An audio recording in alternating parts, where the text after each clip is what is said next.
They were there.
If you go down, but it's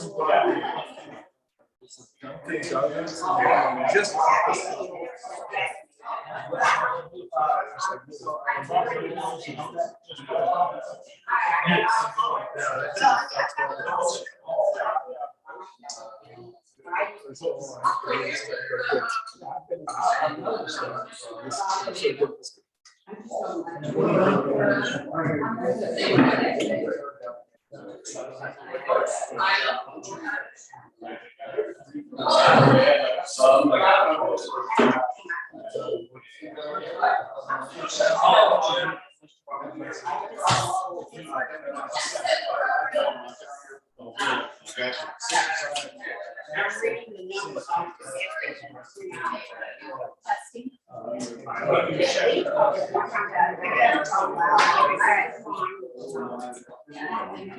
All right, guys, I'm going to call the Rotary Club of Florence serving all Boone County meeting to order. Sorry, haven't found the bell yet.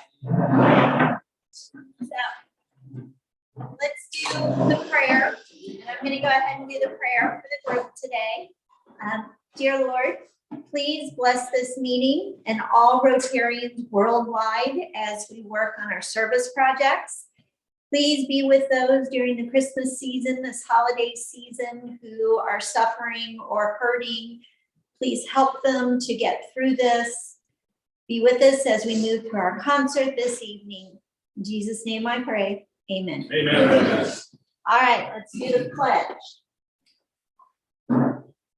I pledge allegiance To the flag of the United States of America and to the republic which stands one nation under God, indivisible, with liberty and justice for all. All right, and whoops, hold on. There it is. And the four-way test. First. Is it true? Second. Is it fair to all concerned?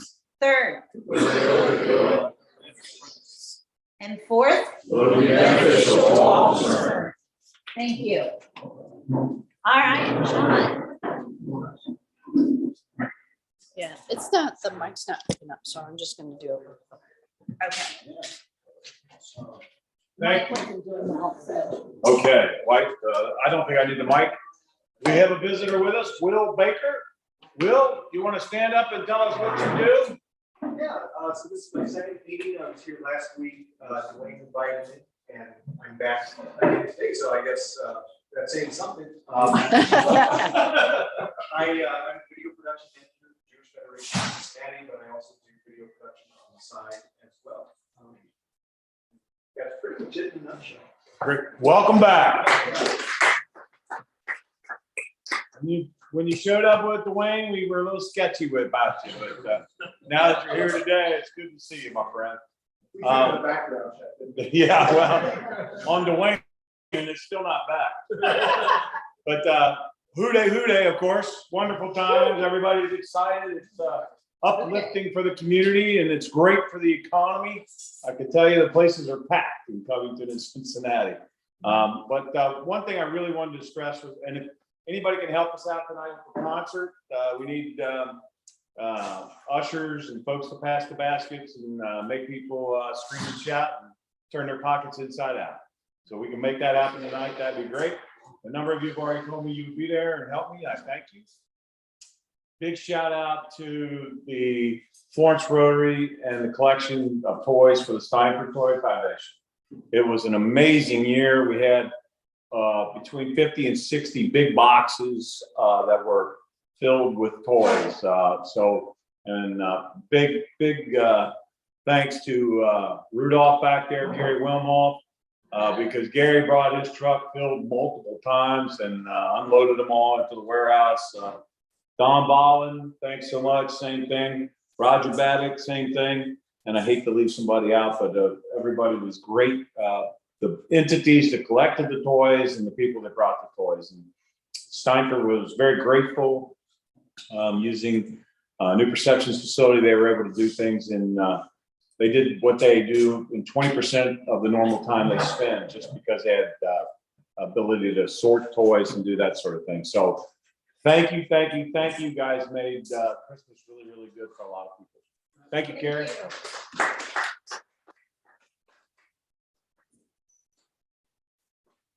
All right, I want to remind you all to invite a friend to join us at our next meeting. We are meeting December 19th. That will be our last meeting of the calendar year, just to let you know. And then Happy Dollars. Do we have anyone? Oh, that was quick. I like to donate $1, but we can sing happy birthday to Paul Fuchs. His birthday tomorrow. All right, you're going to start us off? Happy birthday to you. Happy birthday to you. Happy birthday, dear Paul. Happy birthday to you.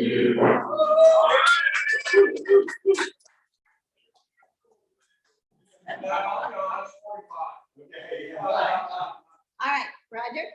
My retirement from National Provisions was officially announced on December 1st. It'll be a 9-month phase transition, and Shane Armstrong, who was at Lakeside Christian for a number of years, is taking my place, and you'll really like him. Probably more than me, honestly.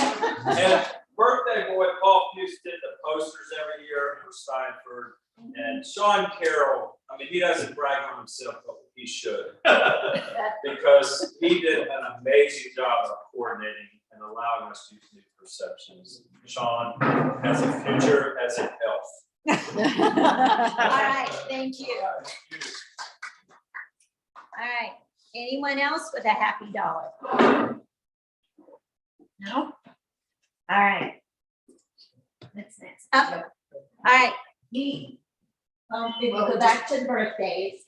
I do want to remind those of you who have been in the club for a while, today would have been Etienne's birthday. So I just want to make sure that we recognize that, a longtime member that we lost. All right, we talked about it, Sean talked about it. We have the Christmas concert tonight at the Creation Museum starting at 6:30. Last Monday's concert was excellent. The performances were great. If you didn't make it, go tonight. If you did make it, it might be the same groups, but they're doing different music. So you can get a whole different concert tonight. So make sure you show up. Roger, are we good with this time for? Sean's report Okay. was impeccable. All right, just wanted to make sure. Our fourth quarter community partner that we are gathering money for is New Day Ranch. So don't forget them as you're doing your Christmas giving and putting things together for the end of the year. I'm going to remind you that you can sign up on Kroger's website to connect your Kroger Plus card to the Rotary Foundation. You can also shop at smile.amazon.com and list Rotary Club as your partner on that to donate money from your purchases. Carrie, I'm gonna throw in a trick. On the Kroger Community Rewards one, you know how they have all those gift cards? And a lot of times you can get 4 times fuel points. So before you go shopping on Amazon or go out to eat, go pick up a gift card at Kroger and then use that, because then we get the points and the dollars and things. Mhm. So like, I know with my spending in the last month, I'm sure we're gonna get much bigger check than we've gotten for you. So that's just a little trick to get us additional money. You sound like me, that's what I do. All right, missed the announcement slide, so that's okay, if you want to stay there. Just a couple of announcements. Dues invoices were mailed last week to your home. We had them here last Monday for you to pick up. If you weren't here and didn't pick it up, don't worry, we'll find you. We've mailed it out. Don't forget to turn in your volunteer hours, your service hours for the Rotary Club to either Brad or myself so that we can get them entered into DAC-DB. Dave Wolfer is not here today. Don't forget to order your Rotary shirt from Dave so we can go out and proudly wear our Rotary gear. And then I'm going to turn this over to, where's Marcus? There's Marcus. I'm going to turn this over to Marcus to introduce our speaker for today. Thank you.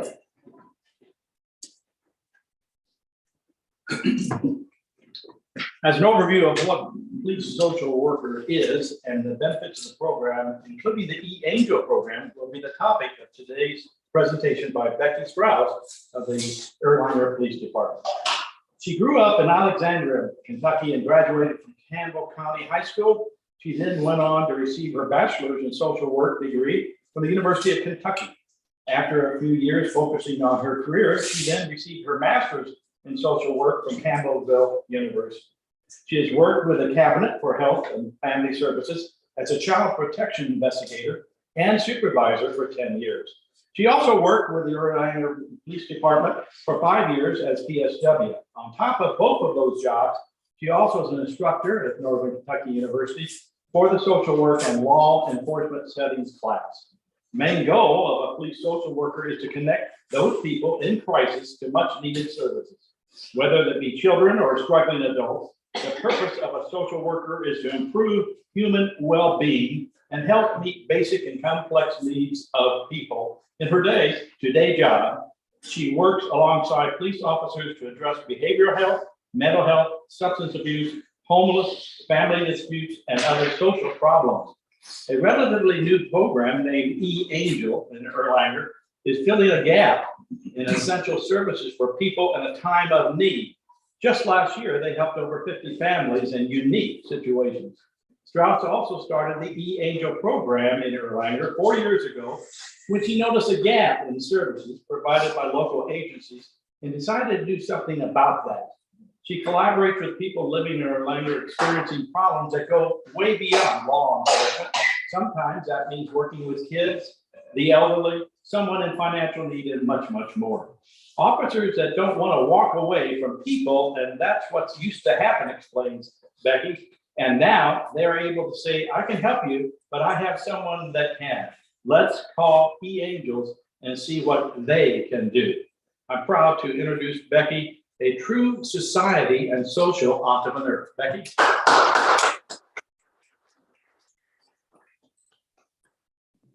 Well, you did a great job. That's it. Anybody have any questions?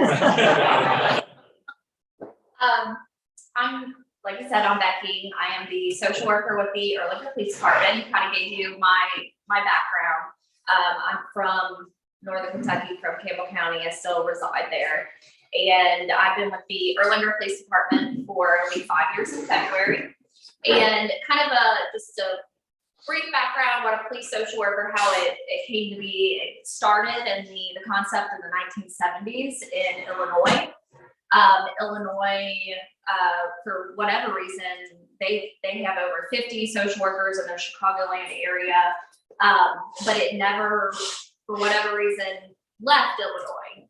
It took, many years for it to come to other states. And what really sparked the interest was, just a change in the society, the push for community policing, reimagining the police department of, police officers are being put in these positions to deal with social problems and not criminal problems, and they don't have the education, the resources to do that. So implementing a police social worker is, the next best step in helping that. How it came to Kentucky, prior Chief Ward of Alexander Police Department was at a training and in Illinois, and one of the Illinois chiefs kept saying, well, my PSW does that, my PSW does that. And he's like, what is a PSW? And he learned about the police social work program from them. He brought it back, and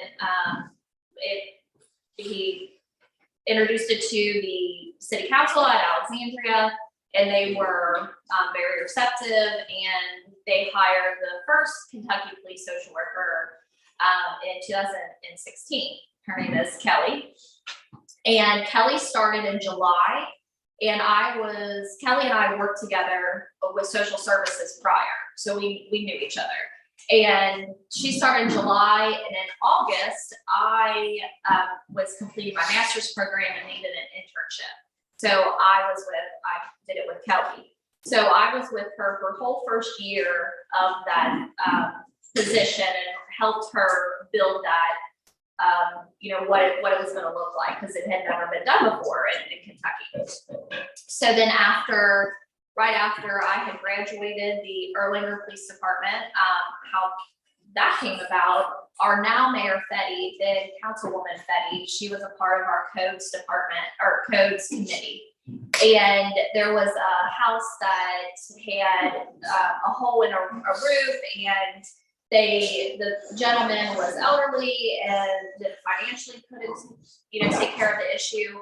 So basically he just keeps getting these fines, but nothing's changing. And she's like, there has to be someone out there that can help facilitate being able to help him fix this. And when they started researching, they saw how Alexandria had hired the social worker, and then it came very quickly. City Council in Erlanger approved it, and here I am. So that's kind of the background of where the police social worker, how it came to be, and then how it came to be in Kentucky.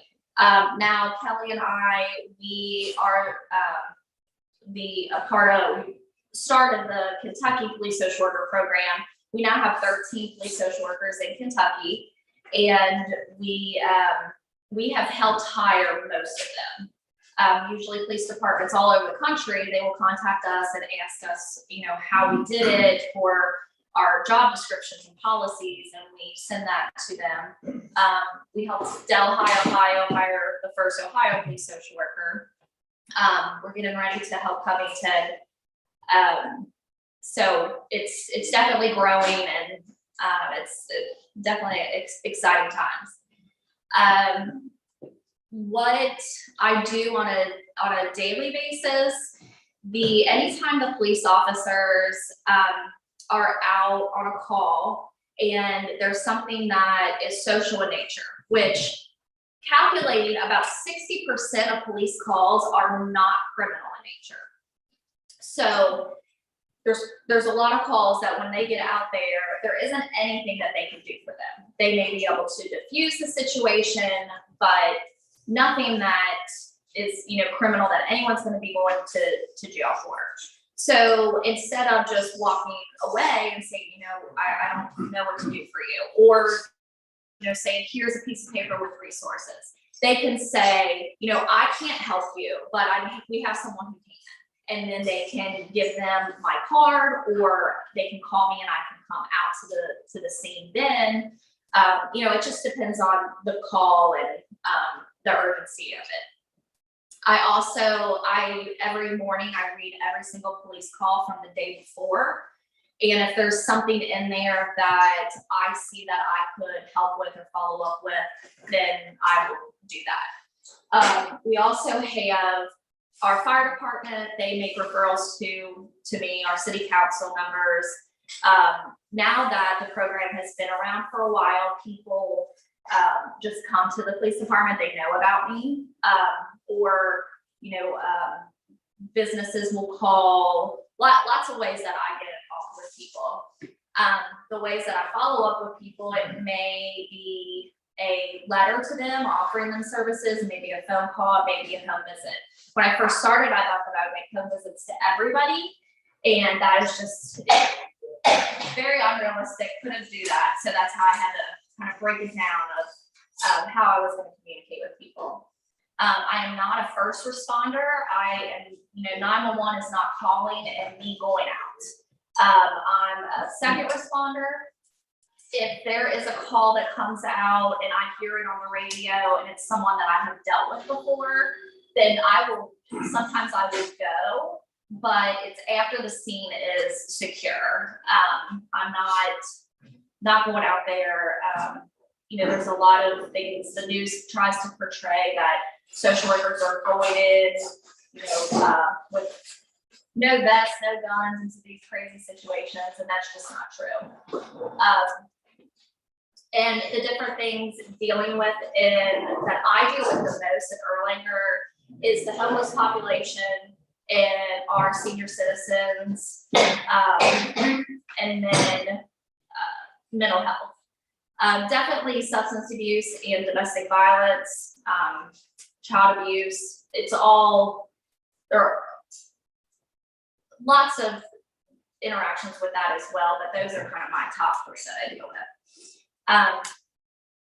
And the way that I deal with them, it can be connecting them with resources.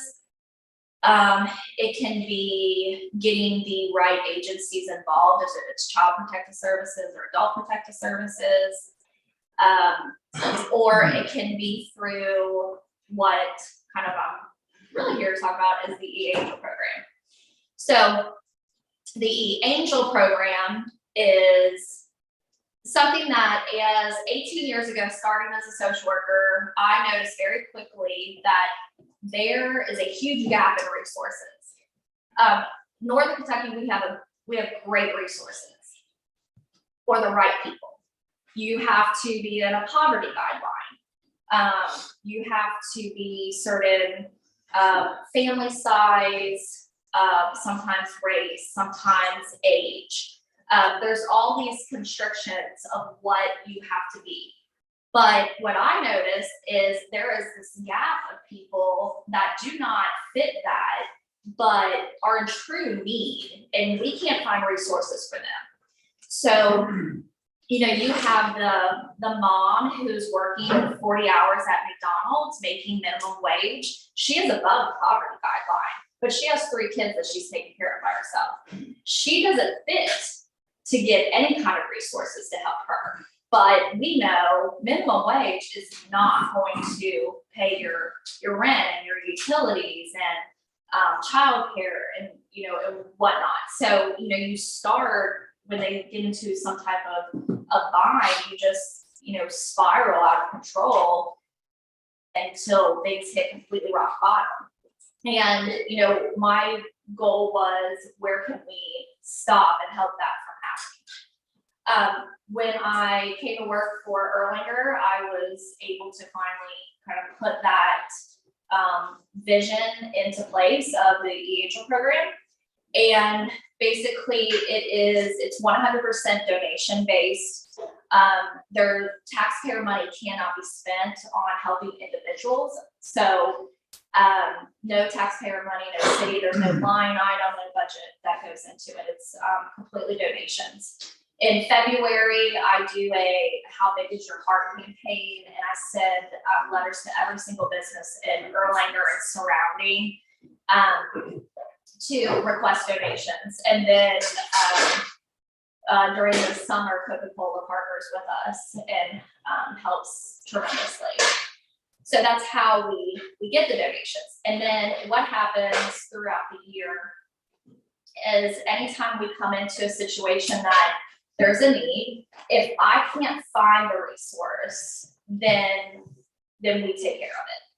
And for examples, we had a lady who would call 911. She was alone. She didn't have any family or friends, and she could not hear. So she would call 911 and she would say, "Send help," and hang up. Well, 911 would call back, and they knew who she was, because I mean, she called, it was like 96 times in 8 months. So, but when they would call, dispatch would call back, she couldn't hear the phone ring, so she couldn't answer. And then, you know, police would come, or the fire department, whoever would come, we're putting these calls out of service, and it could be, "I need help putting my compression socks on," or it was never an emergency ever. So what we did, we were able to, she needed a hearing aid, but she couldn't afford it. She had insurance. It was a $40 deductible. We paid the $40. Took her, got her hearing aid. So then she was able to call me directly and not 911. And I would go put her compression socks on for her. And the calls for service ended up being 4 times in the next 6 months. So it drastically decreased our calls, those reoccurring calls, which is a huge part of this program. It can be domestic violence victims where we need to get them somewhere safe for the weekend, because that's another problem. There's resources, but not all usually they're from 8 to 5, Monday through Friday. Well, a lot of our problems happen at 2 a.m. on Friday night. So what are we gonna do for the weekend to keep people safe, you know, until we can help them with another resource on Monday? So we can put them in hotels and keep them safe.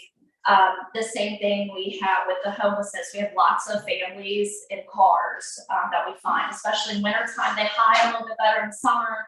The winter, you know, the cars they're going because it's cold. There are resources we can help with, but not till Monday at 8 o'clock. So we will put them in a hotel to keep them safe. You know, we don't need kids sleeping in cars. It can be, we built 2 ramps for 2 senior citizens that we were having calls because they were coming out of their house on their wheelchair on the steps and falling out of the wheelchair. So we built 2 ramps. We do gift cards for gas, food. I have delivered food there for a while. She went into a nursing home now. I delivered groceries every Wednesday to an elderly lady that was homebound.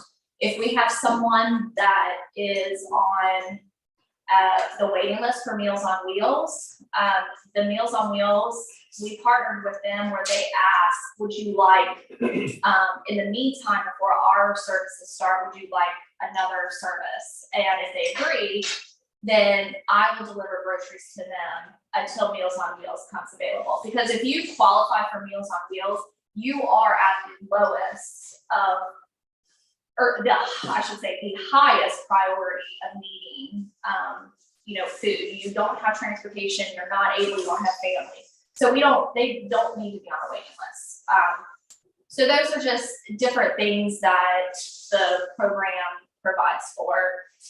We've put grab bars in people's houses when the fire department's going to call after call because Sally can't get off of the toilet. Well, we've put grab bars so she can get up.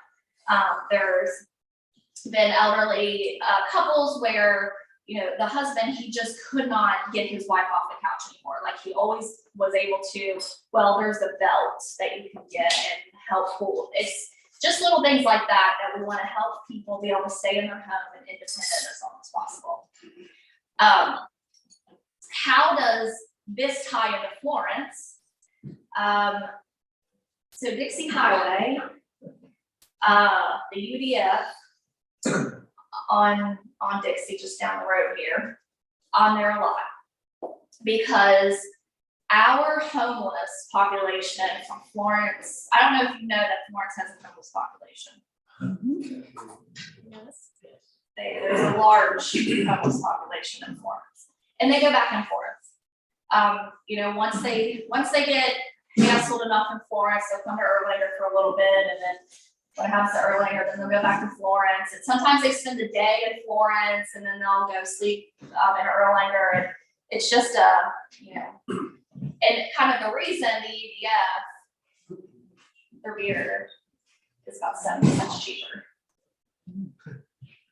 It is what it is. That deal, just because someone, we know that they're normally a homeless person in Florence and they're in Erlanger, I'm still gonna help them. Our officers, you know, we have Kenneboo where Erlanger starts and then in the back is Florence. So our officers will get called to calls there where it overlaps. If it's someone that we come into contact with, and just because they don't live in Erlanger, we still will help them. And Florence being, Ellesmere and Florence being touching us, that's who I help outside of Erlanger the most. I will every once in a while get a call from somebody and they'll say, Officer so-and-so gave me your card. And I'm like, what's that?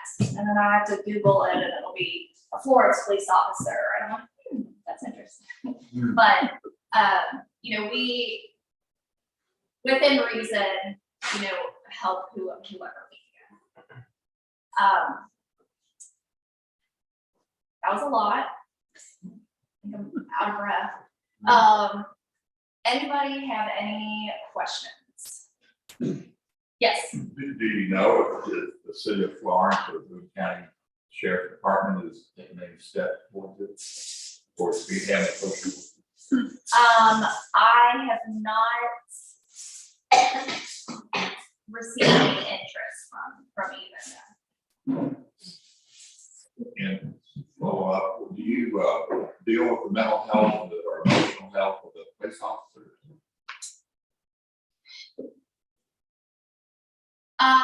Not professionally, if that makes sense. In Illinois, they have social workers who do deal with that. But they are, so the social worker, like the stuff that I do, they don't do, because it kind of would blur that line of, you know, we're working within a day and out of, you know, in these calls. And then if you were that personal or professionally dealing with their mental health, I think it would blur that line. But making recommendations of, you know, we do have a lot of,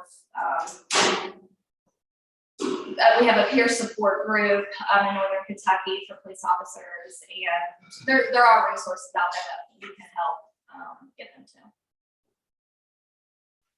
Yeah. So do you work with like school friskies and SROs? And then you check into like safety curriculums now? Yes. Yep. So yeah, the Safety Alliance is definitely a huge group because those resources, that's, you know, inevitable or invaluable. The school resource, Erlanger Ellesmere has a lot of resources because it's, you know, it's a 100% free reduced walking district. There's a lot of programs and resources intact there. But they will reach out. They know about the EASL program when there's, you know, constrictions to what they're able to help with, and they reach out. The Alexandria Police Department, do they still only have one, or do they keep one social worker with it in turn? And are you also looking at doubling up where you are? So Alexandria, they did get a second social worker. Since then, she has left, and they are only keeping one. We do student interns. I do master's students. So they're with me for a year. And as far as a second social worker, maybe in the future. Yeah. What's like that? Thank you for, letting folks know, Becky, what you do. It's, you know, you touched on it for a heartbeat there. There was a national narrative, some politicos, that this was part of, defunding the police. That they were gonna do that with social workers and you were gonna go out in a gangster movie. And, it's good to see real people that are taking care of individuals' needs. I used to work, at a community mental health center. And we had training for the first responders every year, with all the different, police entities, fire entities. Very enlightening to a number of them as to what some of the disabled may do in certain situations or not do. And it was, what you're amplifying there is absolutely correct, where they'd have multiple calls to the same home. And you're taking a resource that might be needed somewhere else, and you're deploying it differently with having a social worker. So I appreciate you being on the cutting edge, and maybe the rest of us will get there someday. Thank you for what you do. A bit working for the cabinet in family and children's, you see more than most of us in here. And my thoughts and prayers for you. Thanks. Thank you, thank you. And quick story about the defunding the police, when all like the George Floyd and when it really all kind of came to head, we had already been employed for a couple of years, and we just got an influx of requests for media interviews from New York and Illinois. And the guy, the one guy that does the crime shows, John, is his name John? He had a child, John Walsh asked us to come and talk about the Gabby Patino case. The problem with all of those is that they had an agenda that they wanted to talk about. They wanted us to tell them that, yes, we are going in guns blazing, like we are, and that's not what it was. And we had more than not, news stations not air the interview that they completed with us because of that. So it was very enlightening. You know, so the media 100% has an agenda. We learned it. Yes. You ever thought about this being addressed on a regional basis by taking it to the area wellness district board or to the police chiefs association? I mean, the type of thing that, We've been to the police association and talked to them, and obviously our chiefs, you know, they know. A lot of the problem is there's budget.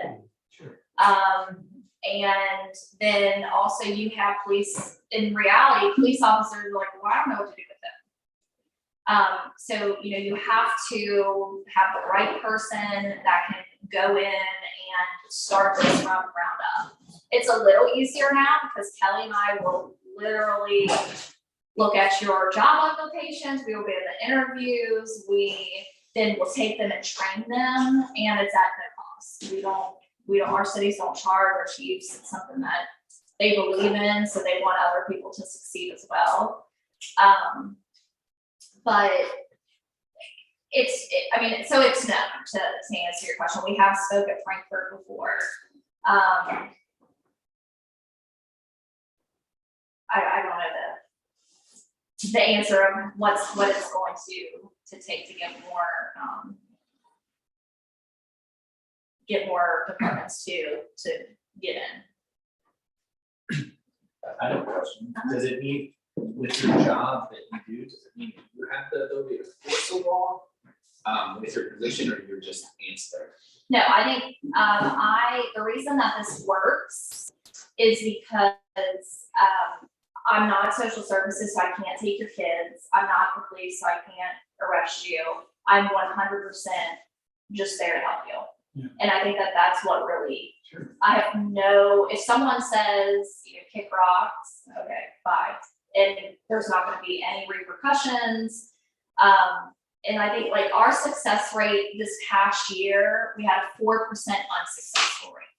So our unsuccessful rate is very, very small. I really think it's because of that. You just take over, you're employed by the police, Mhm. but you're not. I'm not sworn, not a police officer.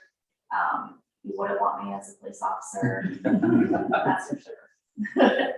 when you've been asked to testify in court, information on use cases. Sometime, that's, well, yeah, family court, I guess, is the biggest one, yeah. Yeah. But I did that so much when I worked for social services that it's no big deal. You mentioned having a, unsuccessful rate, but what kind of goes into that? How do you measure that? So, basically, if we had contact with the person and were able to speak with them and offer any type of like service or resolution, and we consider that as successful. So the unsuccessful would be if we contacted them and they said no thanks, like right off the bat, or if they, didn't respond to our calls or letters, then that would be unsuccessful. Anything else? Thank you, Becky.